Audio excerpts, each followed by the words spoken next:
But that's what you see with like this cow here, where she's constantly, you know, if we were to do what she's doing, she's on the edge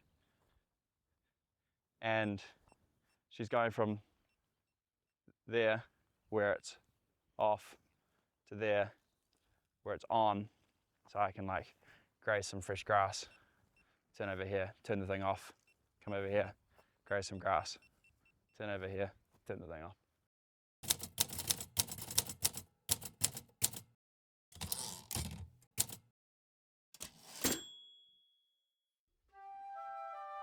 Welcome back to the Halter Research Farm. Today we'll be going through how to train your herd using Halter. We're joined by the man who developed the Halter system, Craig Piggott, and we'll be taking him back to his roots where it all began on his family farm. How come you still have so many reels? Yeah, they're even color coded.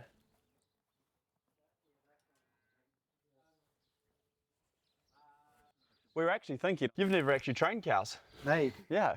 No. I thought they trained themselves. we would have trained them for you, and then just said. Well, it started with like 1 or 2. Yeah. It would have taken also 4 years, but you're actually looking in pretty good nick with overalls, I reckon. I've lost 9 kilos. Well, Whoa! That's in about 15 months though. Get Halter, lose 9 kilos. Yeah, I thought it was the other way around, eh? I thought we'd be on the couch, a long way. It's been probably 3 years since I've trained a cow. wowza. Training looked a lot different 3 years ago to what it looks like. So it'll be fun for me. You just called And it you've never SOS. trained a cow. Nope, never. Not yet anyway, not till So today. you've got two like absolute, you could call me rusty at the best and you're an amateur. So this is, you get fresh humans, you just don't get, you get trained cows, but you get untrained humans. And the cows are easier to train than the humans anyways. The main problem we have is that we're on our research farm where the cows have been trained for the longest out of any cows in New Zealand, so maybe 6 years. So we're just gonna have to pretend a little bit, but it should be fine. We'll show you at least, we'll do all the same steps, that it's gonna be really fucking good cows. And yeah, I think that's the plan. If you're wondering why we are showing you how to train already trained cows, rather than new cows, that is a very valid question. Fully training a herd can take up to 10 days, so we thought it would be better to simply give you a flavour of what training could look like. Okay, so on our list today, we'll be showing you how to hold your cows in zone using a virtual break, shift your cows from break to break, and finally shift them out of paddock, all by using Halter. But first, Craig is going to explain how phase 1 of training works. All right, so training can break down really into like 3 buckets or 3 different distinct phases. Phase 1, you are trying to put the virtual fence next to a physical fence so the cow can learn from the physical fence. It's obviously what they already know, and you're gonna keep doing what you always do as a farmer. If you get the cows in on a bike or using a dog, or you call them, whatever it is, collars will do their thing, but it's mostly what you're doing whilst the cows get used to the cues.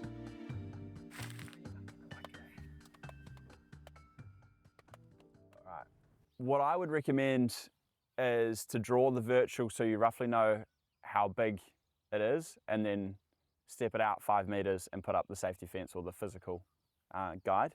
So there's a few ways you can do this. You can just use your blue dot and go and like step it out, or you can use a cue. So you can like actually come down here and count posts.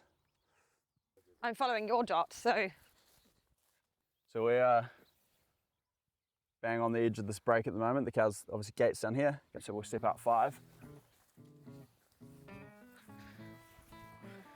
way bigger steps than me. We're not in the business of teaching people how to put up fences, physical fences. Looking good? It's kind of important it's straight so that it's roughly 5 meters the whole way across. It was always quite fun to see if you can get these to land in the ground. Oh! You'd know if I was a fake farmer because I put the standards in backwards. Oh, I have been putting them in backwards. Hold on. So I'm on the safety fence, which is roughly 5 meters over from. 5 meters isn't an exact science, but it's, you want to be as close as you can be. Step one, we've drawn a break, we've put up our safety fence. The safety fence, it serves as two purposes. Makes sure that cows are successful. So when they first interact with the virtual fence, they can only do the correct thing, which is return to break, because there's a fence up, and it serves as a cue, which they already know. See, all these cows are already trained to, most cows are already trained to physical fences, so it's a lot easier to teach them virtual fencing. So if this was actually your first time and your cows hadn't been trained for 5 years, then when they come in, they're not going to understand the virtual fence, which is, somewhere here, and they're going to be like using the physical fence as a cue and interacting a lot. When these cows come in, they're probably going to stop on a dime on the virtual. Yeah, we're going to set unrealistic beauty standards, but Might be the occasional rogue one, you don't know? yeah, we'll see. Let's bring them and see. As you can see, this is what cows look like when they first see the virtual fence. And you're going to see flawless behaviour, stunning respect for the virtual on day one. This cow's just showing us exactly how it's done. I think the buffer zone looks good. This is what you want to see. This is like raging success, which is what you would expect when we have trained cows. But day one, this is effectively day one. Probably the first 3 days of your training are going to look like this. And you're looking for this type of behaviour where we have a wild CC. More than likely, especially in the opening, 2 minutes of being in break, they're going to be walking all over this buffer, and that's fine. That's the process of learning. You'll hear the collar interacting with the cow, you'll see cows being reinforced, and they'll be like returning back over the buffer zone. We're now lucky enough to get a demonstration of how the collar works when interacting with a virtual fence from our very own Craig Piggott. She is like riding the boundary, trying to get as much food as possible, obviously. If you cross the virtual, whatever side you've got to turn away from, the sound comes out of, so this side. As you face the right way, the sound turns off. And so cows get very good at which way they should face, and if you return to the break, where you should be, you obviously can face any which way, it doesn't matter. Now, that sound cue doesn't mean anything to a cow before you train them, and so you have to train them to what that cue means. We train them with a low energy pulse. It's less energy than a fence. We'll show you. So for cows to walk over onto the fresh grass and they ignore the sound, and if they face the right way, it would turn off. But say they continue to push the wrong way, and then at the end, there's a pulse. So the sound cue escalates to help you understand like if you're correcting or not. And so an analogy that works quite well is it's like when you're backing your car up into a wall, and the beeps get closer and closer together, and you know how close you are to the wall. You obviously never really hit the wall. Well, it's probably a bigger problem if you do hit the wall a lot, but no one hits the wall. And so it's pretty intuitive how well or how easy that is to understand. But that's what you see with like this cow here, where she's constantly, if we were to do what she's doing, she's on the edge, and she's going from there where it's off to there where it's on. So I can like graze some fresh grass, turn over here, turn the thing off, come over here, graze some grass, turn over here, turn the thing off. Step 1 complete. Next up is to do a break-to-break shift. This is probably a good time to note that this is a research farm, so you're going to see lots of different hardware, collars, buckles, cows are tail painted. There's always a bunch of trials and work going on here. So literally the paddock outside of my parents' house, where the calves are in, was where we did all our initial training, pretty much. I think any farmer knows, you'd know this, right? Like, think of all the times in usual farming when cows respond to like a sound or a cue. You roll up a fence rail and with the ratchet on, they come running, you jingle a gate, you like in the shed, say like up, up, up, like they'll shuffle up into bales. So there's already all these like cues where cows are trained or trained to sound. And yeah, the theory was that like you could do the same thing for fencing. That was the hypothesis, and then we just started testing. And it was a bad idea for a long time because it didn't work for a long time. Why do you think it didn't work? We just didn't know, we didn't even know like what cues to use. Or is it a speaker, is it a tone, is it a piezo, is it vibration? Like what's the best primary cue? Yeah, we would have spent a year in that paddock. Wow. Didn't work at all, but You spent a year in a paddock not while working. it didn't work.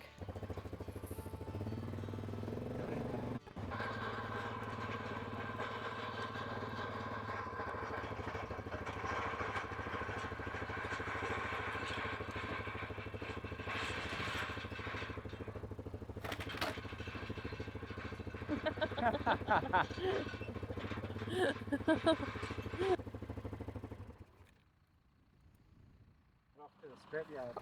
Yeah. Yeah, now I've got to, Are these Halter stubbies? Look, these are OG. yeah, look. Oh, look at them. I got three. Look at them. My other pair, but That's how trained these cows are. can you still get this these? grey? No, I think. In the I hot don't, shoot. wow, your Halter all over. Yeah, that's half my wardrobe. Half your wardrobe. I get all the rejects I don't go. And the cows are coming from the. Yeah, it's with fucking aviators on. Okay, well I am a pilot. There's a multi-purpose farm called. Hammer. Yeah, hammer. Knife, because you can cut like string on a bit of metal like that. Okay. Knife. Oh, and you can use it to do up nuts. Do up nuts. Okay. Good on you, Well Malcolm. done. Any drinks later or anything? You're gonna get my sexy ass. The cheeky smile.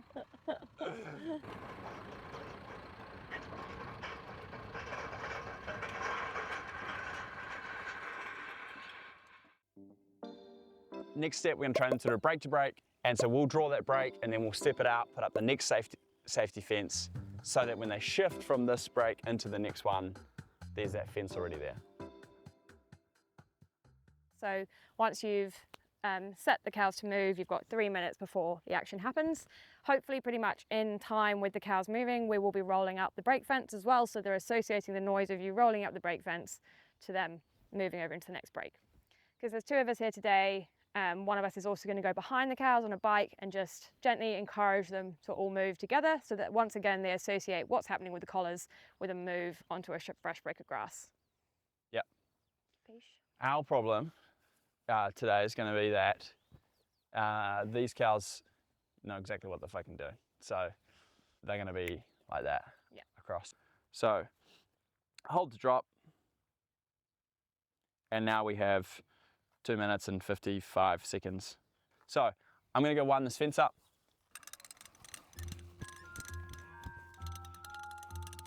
Bad thing about doing demos on a demo farm. How not to train cows. Oh God. Oh. Just like that, see? Well, usually you've got a lot of time. So you'd probably have like, you know, a couple minutes. We had about 10 seconds. Because these cows know exactly what they're doing. They haven't seen one of these in 5 years. Okay, so that didn't go as planned.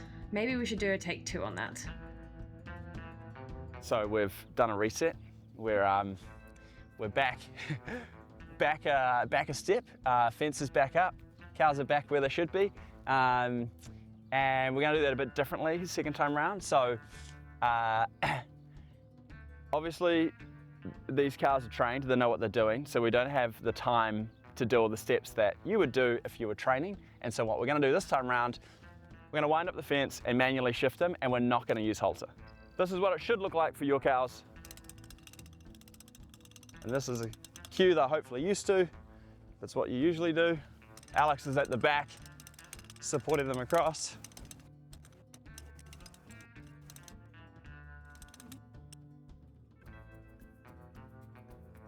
Perfect. It's exactly how it should go. Cool. First break to break done. Pretty much how it would look and feel if you didn't have halter. They're in their second break. Took a little longer than usual, but that's task 2 done. Next, Craig is now going to run through what phase 2 of training would look like.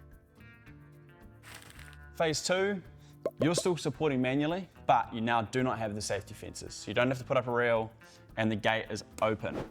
In this phase, you're going to slowly back off.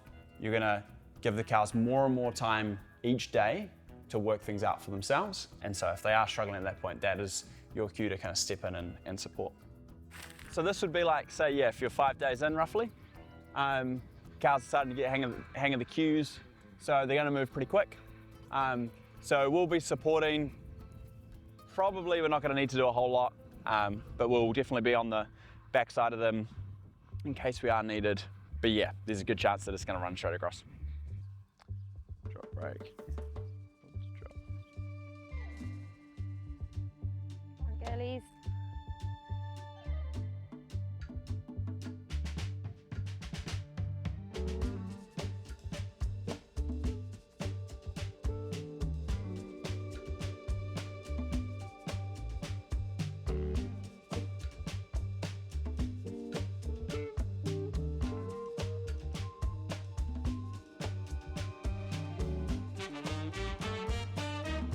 And then phase 3, well, gate is open, no safety fence. We'll get rid of that for this one.